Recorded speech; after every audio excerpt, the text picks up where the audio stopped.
नमस्कार, आपण पाहता हिरकणी न्यूज. हिरकणी न्यूज प्रत्येक क्षण ताज्या घडामोडी आणि महत्त्वाच्या प्रत्येक बातमीसाठी नेहमी तत्पर. सांगलीत संतापजनक प्रकार. मोतीबिंदू शस्त्रक्रियेसाठी महिला गेली आणि एड्सचा पॉझिटिव्ह रिपोर्ट मिळाला. चुकीचा अहवाल दिल्याने डॉक्टरवर गुन्हा.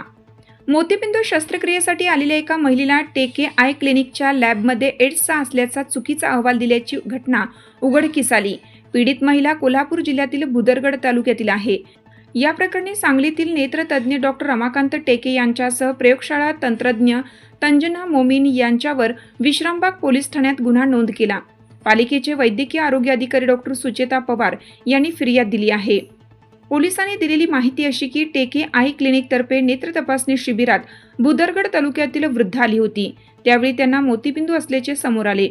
शस्त्रक्रियेपूर्वी HIV व हिपॅटायटिस बीची तपासणी क्लिनिकच्या प्रयोगशाळेत केली. त्याचा अहवाल पॉझिटिव्ह आला. रुग्णाच्या नातेवाईकाने 19 फेब्रुवारीला पुन्हा तपासणी केली असता HIV अहवाल निगेटिव्ह आला. यानंतर नातेवाईकांनी क्लिनिक विरोधात जिल्हा शल्यचिकित्सांकडे तक्रार केली. महानगरपालिका वैद्यकीय आरोग्य अधिकारी सुचेता पवार यांनी फिर्याद दिली आहे. आपल्या हिरकणी न्यूज चॅनलला लाईक करा, शेअर करा आणि सबस्क्राईब करायला विसरू नका आणि रहा अपडेट.